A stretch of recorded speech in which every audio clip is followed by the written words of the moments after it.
Hi అండి. ఈరోజు మీకు బ్లౌజ్ కటింగ్లో ఒక 2-3 విషయాలు మీరు ఖచ్చితంగా గుర్తుపెట్టుకున్నట్టయితే అసలు బ్లౌజ్ అనేది ఎంత పర్ఫెక్ట్ ఫిట్టింగ్ వస్తుందో మీరే చూడండి. మీరు బ్లౌజులు చూడడం కాదండి, కటింగ్ చేసి ఎలా వచ్చినాయో నాకు కామెంట్ పెట్టండి. కుట్టి నాకు కామెంట్ పెట్టండి, ఓకేనా? ఇప్పుడు చూడండి, ఇప్పుడు మనం మెయిన్ ఏంటంటే ఈ లెంత్ అనేది మీకు ఎంత లెంత్ కావాలో అంత పెట్టుకోండి. లెంత్ వల్ల ఏం ప్రాబ్లం రాదు. మీరు లెంత్ వల్ల ఎందుకు ప్రాబ్లం రాదో ఇప్పుడు నేను చెప్తా వినండి. ఒకవేళ back part length front part లెంత్కి తేడా అయితే ప్రాబ్లం వస్తుంది తప్ప, లెంత్ తక్కువ అంటే కొంచెం మంది కొంచెం లెంత్ తక్కువ వేసుకుంటారు, దానివల్ల ఏం ప్రాబ్లం రాదు జాకెట్. ఎందుకంటే దానికి తగ్గట్టు మీరు ఫ్రంట్ పార్ట్ లెంత్ కూడా సేమ్ కరెక్ట్గా తీసుకోవాలి. సేమ్ అంటే ఎంత తీసుకోవాలో అంత తీసుకోవాలి. అలాంటప్పుడు మీకు లెంత్లో ఏ ప్రాబ్లం రాదనమాట. ఇంకోటి, మనం బాంబే కటింగ్ చేసినప్పుడు మీరు ఎంత తక్కువ లెంత్ పెట్టినా కూడా సూపర్ ఫిట్టింగ్ వస్తుంది అనమాట. ఎందుకంటే మనం షోల్డర్ కరెక్ట్ చూసుకుంటాం బాంబే కటింగ్లో. ఆర్మ్ హోల్ రౌండ్ అనేది బ్యాక్ పార్ట్కి ఫ్రంట్ పార్ట్కి ఆర్మ్ హోల్ రౌండ్ అనేది సెట్ అయ్యేలా కుడతాం. అప్పుడు మీకు లెంత్తో అవసరం లేదు కదా. లెంత్ ఎంత ఉన్నా మీకు ప్రాబ్లం లేదు, తక్కువ ఉన్నా ఏం కాదు, ఎక్కువ ఉన్నా ఏం కాదు. కాకపోతే ఎక్కువ ఉన్నప్పుడు మాత్రం మనం ఇక్కడ నడుం దగ్గర మనం ఏం చేస్తాం, కొంచెం కటింగ్ చేస్తాం. లెంత్ తక్కువ ఉందనుకోండి చేయాల్సిన అవసరం లేదండి, అది కూడా చెప్తున్నా. లేకుంటే పైకి వెళ్ళిపోద్ది అనమాట ఇక్కడ లెంత్ తక్కువ ఉన్న బ్లౌజులకి. ఇప్పుడు ఎవరు లెంత్ తక్కువ వేసుకోవట్లేదు. ఒకవేళ చిన్న ఏజ్ పిల్లలు ఎవరన్నా కొంచెం లెంత్ తక్కువ, హైట్ తక్కువ ఉన్న పిల్లలు కొంచెం లెంత్ తక్కువ వేసుకుంటారు. అలాంటి పిల్లలకి చేసినప్పుడు మీరు ఏం చేస్తారంటే ఇక్కడ ఎక్కువ తీయొద్దు, అంటే బ్లౌజ్ లెంత్ తక్కువ ఉన్నప్పుడు.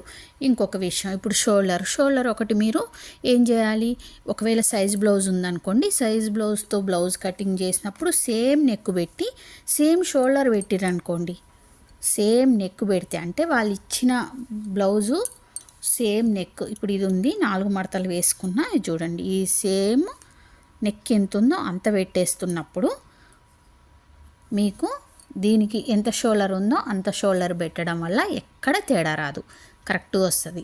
లేదు వాళ్ళు నెక్ మార్చిరనుకోండి, ఎక్కువ డీప్ పెట్టమన్నా, లేదండి ఈ నెక్ పెద్దగా అయిపోయింది తక్కువ పెట్టండి అన్నా, అప్పుడు మనం షోల్డర్ కొంచెం అటు ఇటు అవుతుంది. మనం జాగ్రత్తగా చూసి డీప్ నెక్ ఎక్కువైనా కొద్దీ షోల్డర్ని తగ్గించుకోవాలి. ఒకవేళ వాళ్ళు డీప్ నెక్ వద్దండి ఇంత కొంచెం పైకి నెక్ పెట్టండి అన్నారనుకోండి, ఒకవేళ వాళ్ళకి కొంచెం పైకి నెక్ కావాలి, వాళ్ళ దగ్గర లేక ఆ నెక్ బ్లౌజ్ లేక మీకు డీప్ నెక్ బ్లౌజ్ ఇచ్చినప్పుడు మీరు ఏం చేయాలి, అప్పుడు షోల్డర్ని కొంచెం పెంచుకోవాలి, ఓకేనా? అదొకటి చూసుకోవాలి, అది మీరు కరెక్ట్గా పెడుతుర్రా లేదా ఒకటి చూసుకోవాలి. ఇంకొకటి చెస్ట్ చూడండి. ఇప్పుడు సైజ్ బ్లౌజ్తో చెస్ట్ తీసుకున్నప్పుడు మనం 4 భాగాలు ఇట్లా మడత వేసి ఇట్లా సేమ్ తీసుకుంటాం. అదే బాడీ మెజర్మెంట్స్ అనుకోండి, అప్పుడు మనము బాడీ మెజర్మెంట్స్కి సైజ్ బ్లౌజ్కి చెస్ట్ కొలత అనేది తేడా వస్తుంది. అన్ని కొలతలు తేడా వస్తాయి, చెస్ట్ కొలత మెయిన్ తేడా వస్తుంది, మిడిల్ చెస్ట్. అప్పుడు ఏం చేస్తామంటే మనం +2 కానీ, అంటే అది ఎట్లా క్లాత్ను బట్టి నెక్ను బట్టి, బ్రాడ్ నెక్క మామూలుగా నెక్ డీప్ ఉన్నా కూడా బ్రాడ్ లేకుండా మామూలుగా ఉందా చూసుకొని ఏం చేయాలి, ఎంత కలపాలో +1 కలపాలా 2 కలపాలా. మందం క్లాత్ అనుకోండి, బెనారస్ క్లాత్లు ఉంటాయి, వాటికి తప్పకుండా 2 కలుపుకోవాలి. లేదు స్మూత్ క్లాత్ ఉంది, ఇట్లా వచ్చేస్తుంది, ఇట్లా జారిపోతుంది, అప్పుడు ఏం చేయాలి, 1 కలుపుకోవాలి. ఒకవేళ బ్రాడ్ బాగుంది అసలు కలుపుకోవద్దు, చెస్ట్ ఎంత ఉందో అంతే తీసుకోవాలి. ఇప్పుడు బ్లౌజ్ బాగా కుదరాలంటే ముందు ఇవన్నీ నేర్చుకోవాలండి. ఏదో ఇట్లా సైజ్ బ్లౌజ్ పెట్టి ఇట్లా కటింగ్, ఇట్లా కొలతలు వేసి ఇట్లా కటింగ్ చేయంగానే మీరు అన్ని బ్లౌజులు కుట్టలేరు. వాళ్ళు చూపించిన షోల్డర్ ఏది ఉందో ఆ షోల్డర్ మీకు సెట్ అయితే కనుక ఆ బ్లౌజ్ మాత్రమే మీరు కుట్టగలుగుతారు, అర్థమైందా? అందుకని చెస్ట్ మెయిన్ చూసుకోవాలి. చెస్ట్ని సైజ్ బ్లౌజ్ అయితే ఏం ప్లస్ కలపొద్దు, బాడీ మెజర్మెంట్స్ అయితే కలపాలి. ఇంకొకటి ఆర్మ్ హోల్ రౌండ్ అనేది చాలామంది ఏంటంటే చెస్ట్ని 6 భాగాలు చేసి ఆర్మ్ హోల్ రౌండ్ పెట్టడం, అది అందరికీ సెట్ అవ్వదు, ఏదో కొంచెం మందికే సెట్ అవుతుంది అనమాట. అందుకని మీరు సైజ్ బ్లౌజ్ ఉంటుంది కదా మీ దగ్గర, సైజ్ బ్లౌజ్తో కానీ ఆర్మ్ హోల్ రౌండ్ తీసుకోవడం నేర్చుకోండి. లేదంటే బాడీ మెజర్మెంట్లో ఆర్మ్ హోల్ రౌండ్ తీసుకొని ఎంత కావాలో అంతే పెట్టుకోండి, అంతే. ఆర్మ్ హోల్ రౌండ్ అయితే నేనైతే అంతే చెప్తా, ఓకేనా? ఇలా ఇప్పుడు చూడండి, ఈ బ్లౌజ్ నేను సేమ్ నెక్ పెడుతున్నా కాబట్టి సేమ్ షోల్డర్ తీసుకుంటున్నా, ఇక్కడికి వస్తుంది షోల్డర్. తీసుకున్న తర్వాత కూడా మనం ఒక్కసారి చెస్ట్ చూసుకొని మనం పెట్టిన సైజ్ బ్లౌజ్ షోల్డరు సేమ్ ఉందా లేదా అనేది ఒక్కసారి చెక్ చేసుకోవాలన్నమాట, ఒక అంచనా కోసం. ఎందుకంటే చెస్ట్ని బట్టి ఇప్పుడు చెస్ట్ ఎంత వచ్చింది, ఇక్కడికి వచ్చింది అంటే చూడండి 9.5 వచ్చింది. 9.5 అంటే మీడియం సైజ్ బ్లౌజ్. ఇది మీడియం సైజ్ బ్లౌజ్కి మీకు షోల్డర్ అనేది ఎంత వచ్చింది అనేది ఒకసారి చూసుకొని మన అంచనాకు తగ్గట్టు వచ్చిందా లేదా అని ఒకసారి చూసుకోవాలంతే. చూసుకోకుండా పర్వాలేదు, వీళ్ళకి ఎంత ఉందో అంత.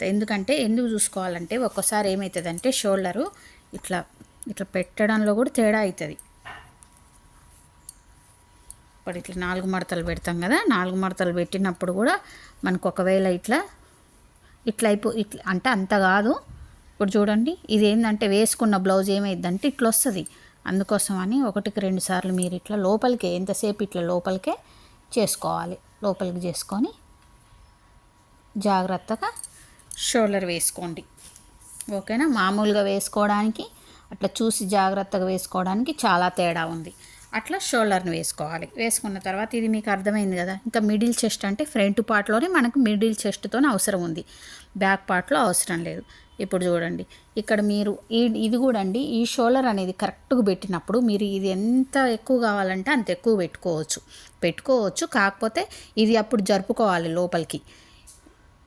ఒకవేళ ఇది వెడల్పు ఉందనుకో, ఇది జరుపుకోకుండా నిలబడుతుంది షోల్డర్. ఒకవేళ ఇది ఉంది కదా, ఫుల్ షోల్డర్ పెట్టిన తర్వాత అంటే షోల్డర్లో నుంచి హాఫ్ షోల్డర్ పెట్టిన తర్వాత మీకు దీంట్లోనే ఒకవేళ ఇది వెడల్పు కావాలంటే వెడల్పు పెట్టుకోండి, ఇది సన్నగా కావాలంటే సన్నగా పెట్టుకోండి.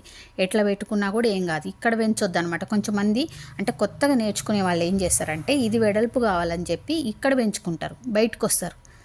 బయటికి ఎప్పుడు రాకూడదు. మన షోల్డర్ ఎంత ఉందో అంత పెట్టుకొని ఇది వెడల్పు కావాలంటే దీన్ని పెంచుకోవాలి, ఇది తగ్గించుకోవాలి. అర్థమైందా? అంతే. ఈ ఒక్క 4 విషయాలు తెలుసుకుంటే బ్లౌజ్ అనేది చాలా ఈజీగా కుట్టొచ్చండి. ఇప్పుడు ఇక్కడ పైన షోల్డర్ ఎంత ఉందో నెక్ వైపు మనకి ఎంత కావాలో అంత పెట్టుకొని ఇక్కడ మాత్రం మీరు ఎక్కువ కావాలంటే పెట్టుకోవచ్చు. 3 వరకు ఇప్పుడు 2.5 పెట్టిన, ఇక్కడ నేను 3 వరకు పెడుతున్నా. ఎందుకంటే కొంచెం మూసినట్టు లేకుండా నెక్ అనేది ఇట్లా బాగా బ్రాడ్గా వస్తుంది, కొంచెం మంచి కూర్చుంటుంది అనమాట. అయితే ఇంకోటి ఏంటంటే ఈ డాట్లు ఇచ్చేటప్పుడు, ఇప్పుడు ఈ బ్యాక్ డాట్లు ఉన్నాయి కదా, ఈ బ్యాక్ డాట్లు ఇచ్చేటప్పుడు నెక్ ఎక్కడ దాకా వస్తుంది ఇక్కడ పెట్టొద్దు. అర్థమైందా? ఇక్కడ పెట్టొద్దు, దీని కిందికి పెట్టొద్దు, దీనికి పక్కకు వచ్చేలాగా ఇక్కడ చూసుకొని పెట్టాలి. అది కూడా ఎట్లా పెట్టాలంటే మనకి చెస్ట్ పాయింట్, బ్యాక్ సైడ్ కూడా చెస్ట్ పాయింట్ చూసుకొని ఆ చెస్ట్ పాయింట్ని దాటి ఈ డాట్ అనేది పైకి వెళ్ళకూడదు అనమాట. వెళ్తే పట్టేస్తుంది ఇందులో. ఒకవేళ లా ఉన్నారనుకోండి పట్టేస్తుంది. బక్కటోళ్ళకైతే అన్నీ సర్దుకుపోతాయి, ఏం కాదు.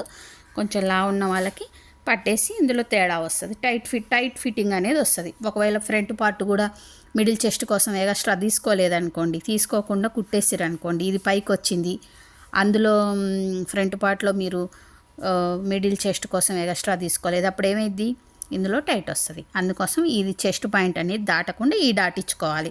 ఇక్కడ నడుము దగ్గర అంటే నేను నడుము దగ్గర అయితే తగ్గించి పెట్టనండి అసలు. ఈ చెస్ట్ ఎంత ఉందో అంత పెట్టేస్తా. ఎందుకు అంత పెట్టేస్తా అంటే చూడండి, ఈ డాట్ అనేది నేను ఎంత పట్టాలో అంత పడతా అనమాట. మరి సన్నగా పడితే ఇందులో మీకు షేప్ అనేది రాదు. అందుకోసం ఇది చెస్ట్ ఎంత ఉందో అంత నడుము దగ్గర తీసుకుంటా.